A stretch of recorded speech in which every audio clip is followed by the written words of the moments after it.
Hello, everybody. Welcome back to the conversation series. I am truly so excited today because I have Lawson McDonald here. He is just one of the members of the Hockey Guys. He's one of the co-creators. He's also a really smart businessman, and I am excited to have him here. And I'm going to turn it over to him and let him introduce himself. For sure. Thanks, Danielle, for having me on. I appreciate that nice intro. So yeah, like you said, my name is Lawson McDonald, and I had started the Hockey Guys on TikTok, and I'm one of the creators for them as well. So me and my friends right now are just kind of growing that brand together through TikTok, Instagram, and we have kind of been doing it as we started college hockey. Now we're out of college hockey, so we're kind of transitioning what we're doing together. And that is a brief summary of kind of where we're at right now. Yeah, very cool. And you guys just came out. Love the new merch and the black hoodies and the new branding and everything. What is this new season, the season 2 of what you guys are calling the Hockey Guys? What are you guys looking forward to with it?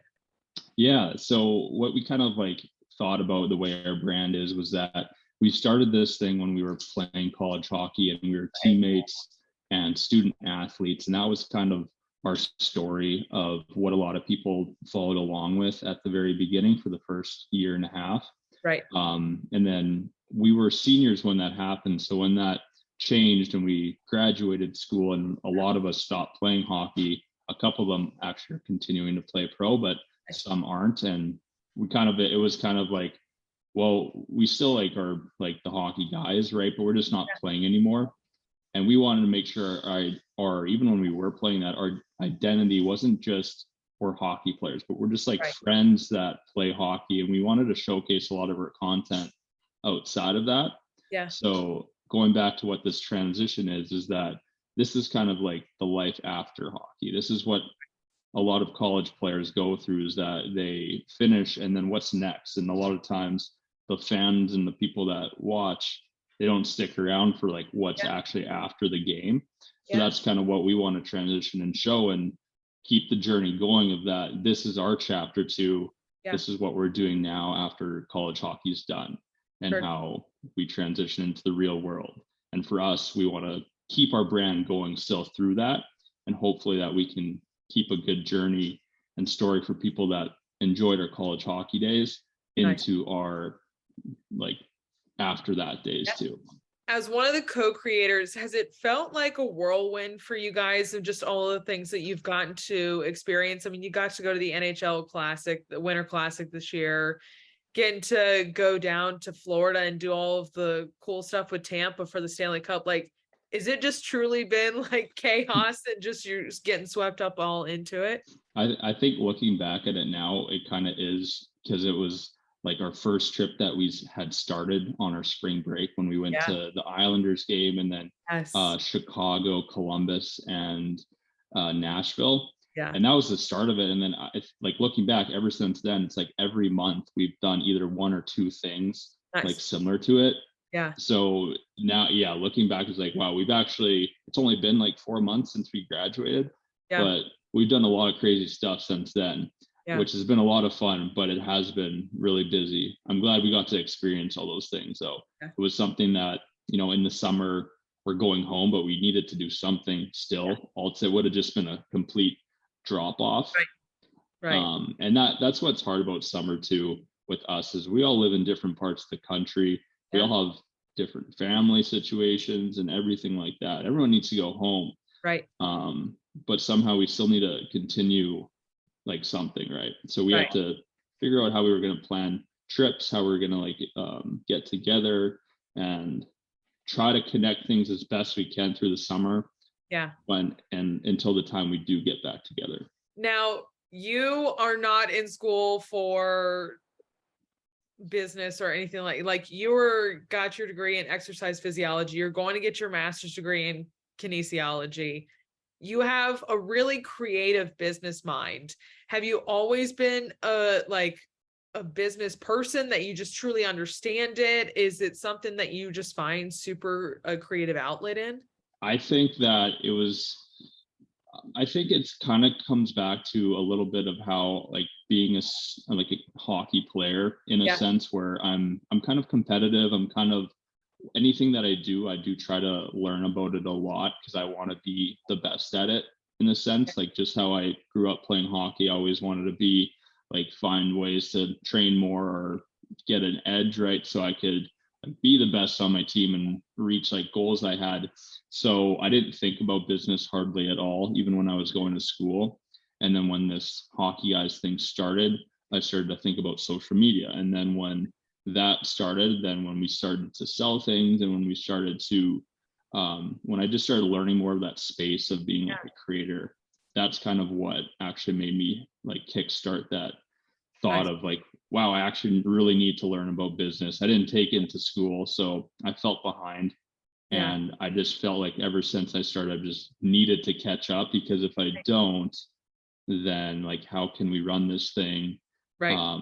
if I don't know what I'm doing? And a lot of it, whether you're a creator, like any space you're in, you have to, you understand the basics of like marketing and business. It Right. helps a lot what you do. Yeah. And not only are you doing a lot in the content creation, you're behind the camera, you're doing a lot of the editing, but you also have your own platforms, which you're sharing tips, you're sharing what things look like from your perspective when you're traveling and creating this content. Where do you find the creativity and the inspiration in all of this? I find it a lot from other people on TikTok. I think that I get inspired by other people a lot. So if I have, first of all, like I kind of weigh like my strengths and who I am as a person. Yeah. It's like I'm not gonna personally have like content like Noah Beck or Bryce Hall on Right. my TikTok. So like I can kind of weed out some of the Right. options that way where I'm not looking at the whole field here Yeah. that I gotta pick from. So I just kind of take notes as like, oh, I love this guy way he created that. Like I Right. get really inspired and then I'm like, I kind of want to make content like that. And that's how I want my videos to kind of frame and be like.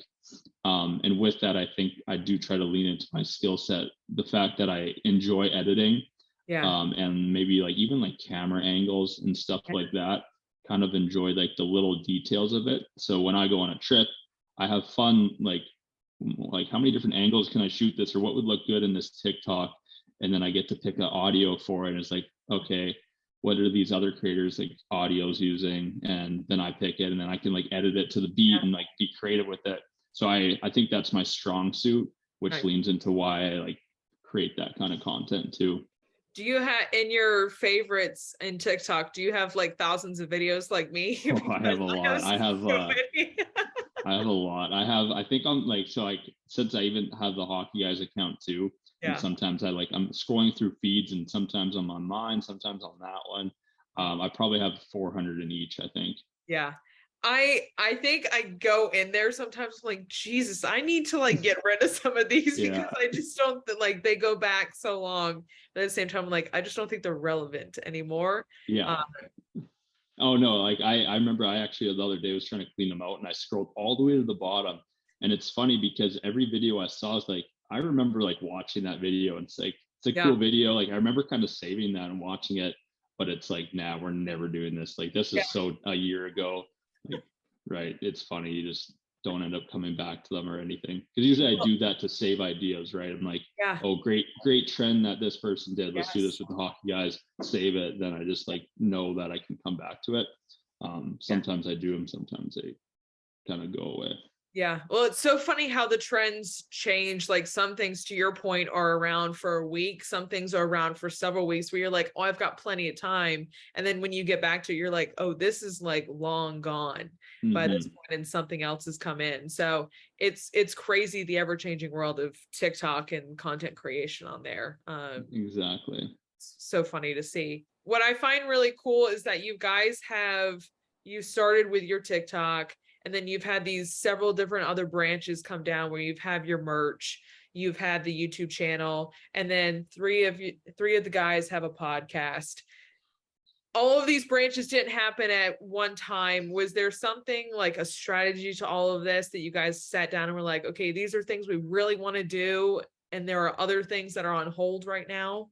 Um, there's a bit of strategy. Like if I would go to the podcast, for example, that happened when we had our like we had started the account and built up a following.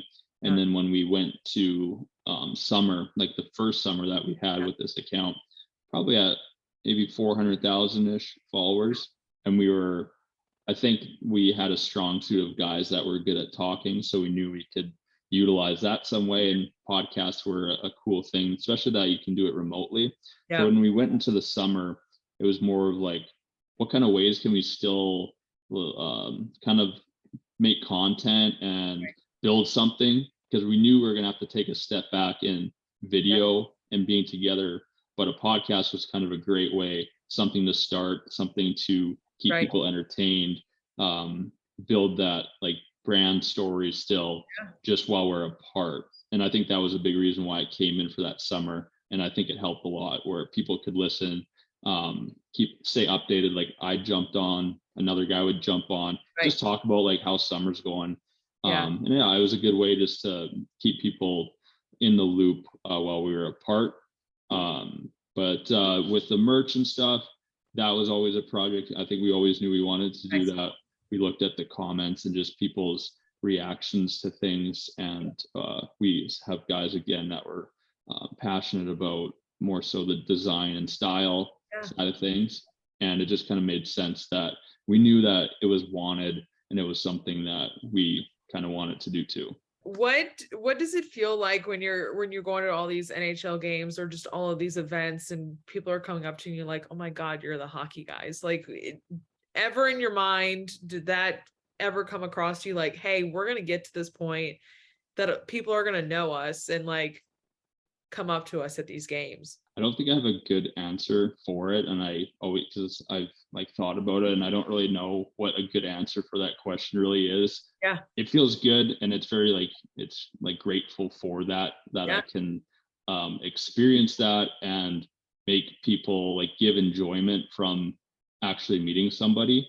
And for me and like us, it's, we're still the same people that it kind of grew so constantly that you just get to this point where one person does ask for a photo and it's just very it's surprising, but at the same time it's just rewarding. And it's like another little thing that you get to, like an enjoyment factor. It's another added thing that you get to bring somebody, just a byproduct of what you've kind of been doing from social media. So it's that's, I guess, the best way I could probably answer it. No, and it's definitely not expected. Like you don't go into it thinking that you'll come out talking to people like that in public and meeting new people. But I'm personally, I would say, surprised or shocked by the amount that does happen for us. Just super cool.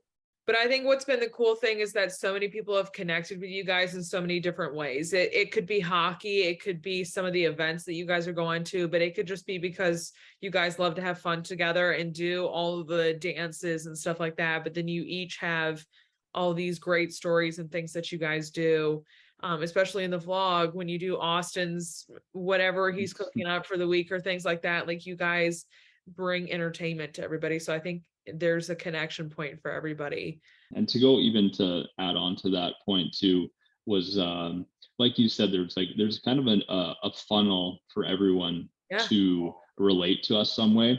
And I realized that some people that don't even live in America or Canada, they just love it because some of them don't even know anything about hockey, and they watch your content and find out like that the game almost exists. Because we have like people from Brazil that reach out and they don't see any hockey out there, right? It's very not a sport that's popular, but that's sometimes their fun part about us is that they get to they have that hockey little twist to it. And then I met a guy too, and this was like unusual for us, is that I met a guy, he was around 30 years old and he was a fan, and I just didn't expect that because it was not, we usually have the bit younger, more female based, and this guy was 30 and he came up and like wanted a photo and like loved what we were doing. And I was like, that was awesome. It was just odd. So I actually asked them, like, what is it that we do that you find a connection to? Because I'm just curious. And he said that when he watched her vlogs and her TikToks, It was that he felt some sort of connection that when he was in college with his friends and he went through that same thing that we did, and it was almost like looking back and living on his past experiences, which is a really cool thing that we can bring to people just by documenting our journey. Yeah, that's awesome. I always say all the time, my dad was the one who got me into sports, and we're still very much a massive sports household. But he had a group of 10 guys as well, and they did everything together. And I always say all the time, I'm like, I wish I had more than just photos from back their time, just to be able to see. He played baseball, and so I wish I could see that side of him. And he's always joking around. He's like, pieces that I never want on camera, he said. But it's cool to just be able to see pieces of that stuff, because he loves y'all's content as well, because he relates in the same way. That's what he used to do when he was growing up as well. So it's awesome. Yeah. Mm-hmm. Yeah. And I think when we're that age, we're going to look back, and hopefully these videos can still exist on YouTube, because who knows what will get wiped off the internet by then. I don't know what the case will be, but I sure hope that they'll be there, because it'll be really funny to watch them in 20 years from now. Yes. Yeah, it'll be really cool. Absolutely. For you, when you are doing I'm a very organized person when I'm like creating content or thinking about content. You shared a piece of that. Like, how does your mind work when you're sitting here looking at your platform saying, okay, we got to plan this, we got to do this?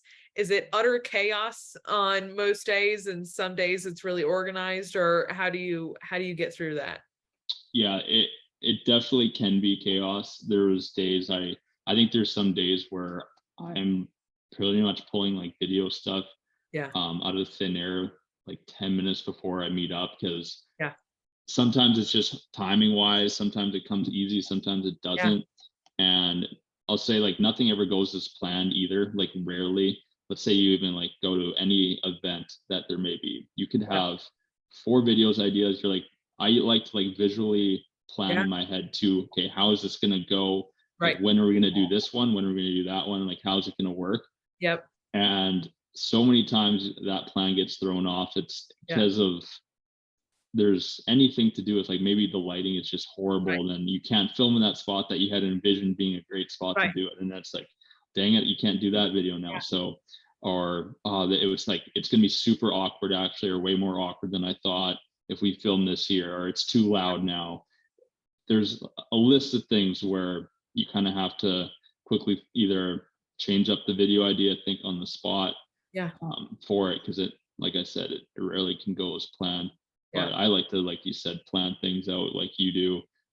Think about it just in my head. What are the options? What are we going to be doing first of all? And then what kind of content will be, I guess, easy to create around those things. And just, there's a lot of, I guess, factors that could go into it, but need a plan. That's always ideal. You guys just recently got to go up and do this stuff with Spit and Chicklets, and be at this event, and you kind of share this a little bit on your platform, but you guys have worked with all these different brands and these teams. How do you guys approach brand deals and things like that? A few different ways. I think the first way we would approach it is just that we look at the brand deal, like, what brand is it really? That's like the biggest first stepping stone before even getting any farther. Like, what brand is it? And if it's, I guess, a brand that we don't think like has anything to do with us, like, then we'll just, we know pretty easily that it's someone that we don't want to work with.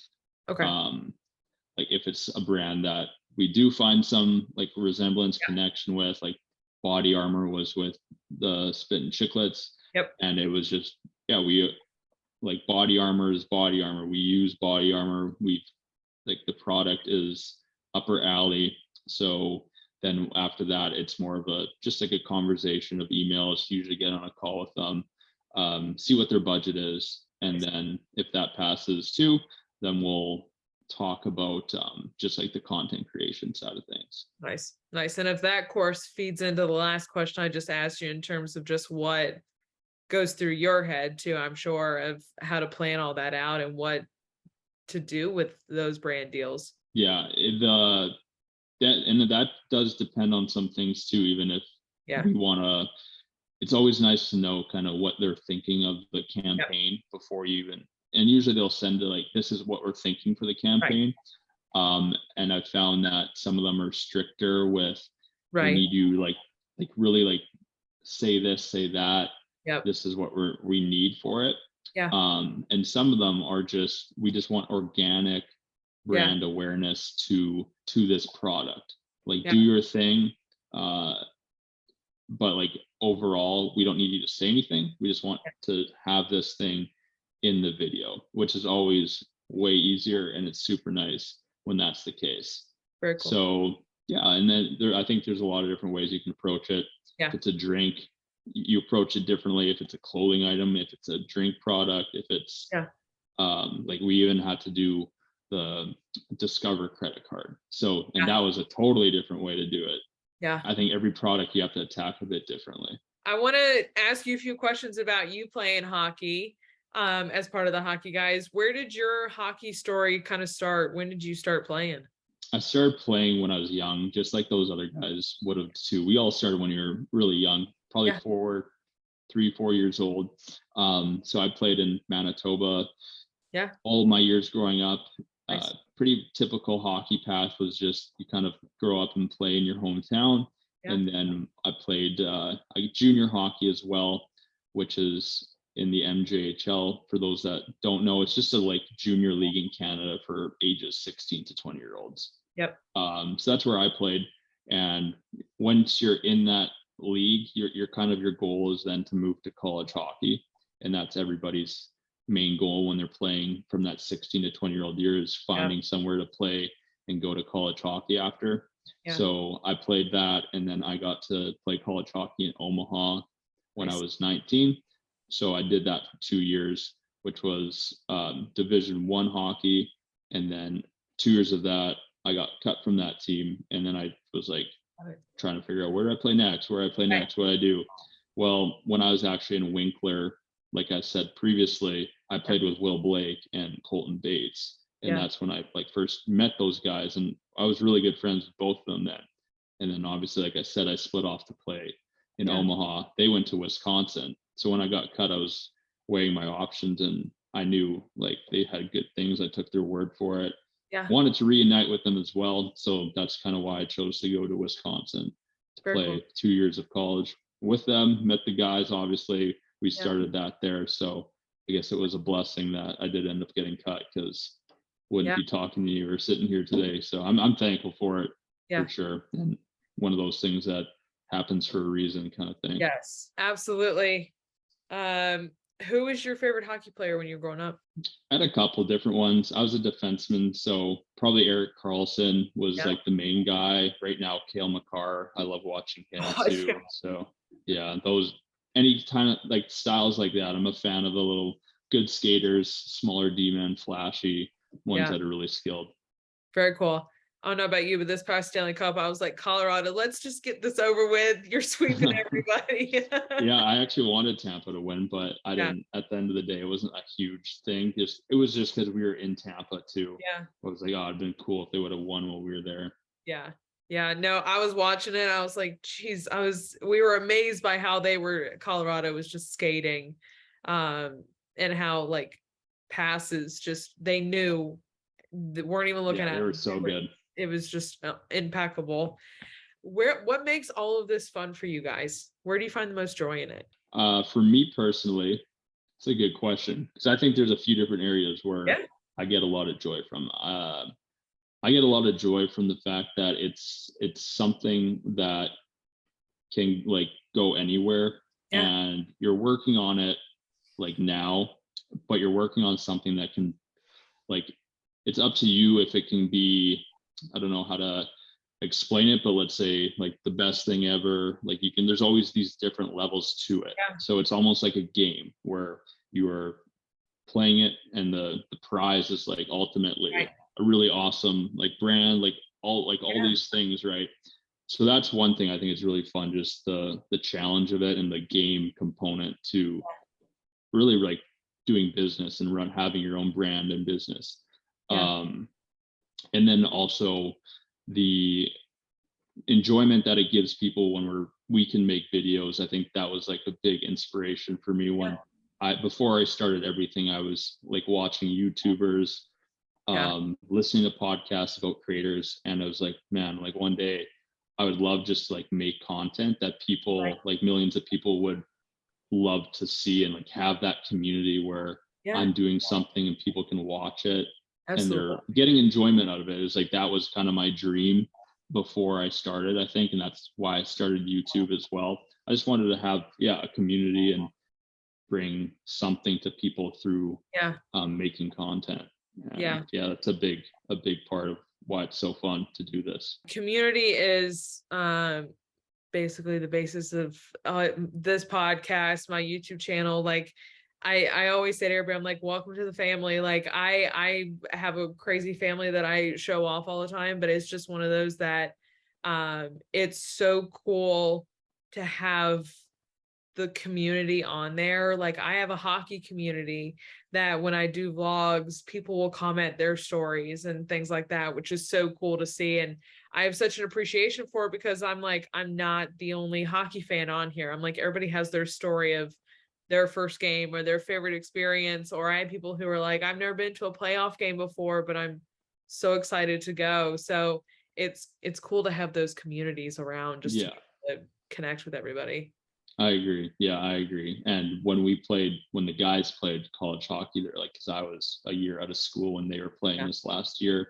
And it just goes back to how fulfilling it was that there was like people that would come and watch them, that we like brought friendships together that way. Taking photos with them after a game where it's like, we're playing D3 college hockey. No one in like big picture here really cares that much about this small school in Wisconsin. Yet like from what we're doing is bringing so much awareness and like people together that way. That was like very fulfilling. Very cool. I know. I loved, you guys did a great job of rounding up all the photos that were taken and just the amount of people. It's cool to see, and it's cool that you guys brought more hockey fans out, which I have an appreciation for. I feel like the hockey community is somewhat not talked about as much as all the other sports communities, but it seems to be growing, and I love that any way that we can to do it is makes my heart so happy. Mm-hmm. That's our goal, really. Yeah. It's my favorite sport to watch. I tell everybody, I'm like, I just love it. And they're like, why? And I'm like, just sit down at a live game and watch it. It's the coolest thing in the world to watch. Exactly. I agree. What is coming up that you want people to know about? Anything you want people to follow along or stay tuned for? So we are going to be actually like kind of getting together again in Minneapolis. And that's going to be like the big fun thing. I think we will have a lot of things planned for when we're there together and what we're actually going to be doing, and having something for people like, what's the, like, always like going back to, it was fun watching us play college hockey because we were these TikTok guys that played college hockey. That's a fun story, right? So like we will be together in the chapter 2 in Minneapolis. And there'll be a good, not everybody, but a good enough chunk of guys where it's going to make sense still to continue what we're doing. And it'll be fun to follow along. So I can guarantee that it'll be a lot of fun to follow along this next chapter. I'm excited just to kind of kickstart that fun community again that we had when we were playing college hockey. We've been kind of quiet right now, but we're working on some things so that when we do get back together there, it's going to be a lot of fun. And I hope that you guys next February make your way down here to North Carolina for the outdoor game. Yes. For Hurricane. Oh, that'd be awesome. That'd be awesome. We are excited. I'm a season ticket member, so like we get some first grabs at tickets. So I'm like, whoever wants to go, let's go. I think we can make that happen. I think we'll definitely try to make that happen, because we had talked to Carolina a little bit about heading to one of their games too. So they would be on our list. They're such a fun team, right? They're like one of the funnest teams in the NHL to watch. Like they have a lot of like activities and Yes. celebrations. So Yeah. I think they'd be right up our alley to check out. What's cool is it's right by our state fairgrounds where this massive state fair rolls in every year. So I'm sure we're gonna go full blown on this, and it's gonna be a massive party. So I can't wait for it, and I hope you guys do come down for it. My last question for you, Lawson, is just what inspires you? You're gonna stump me on that. What inspires me?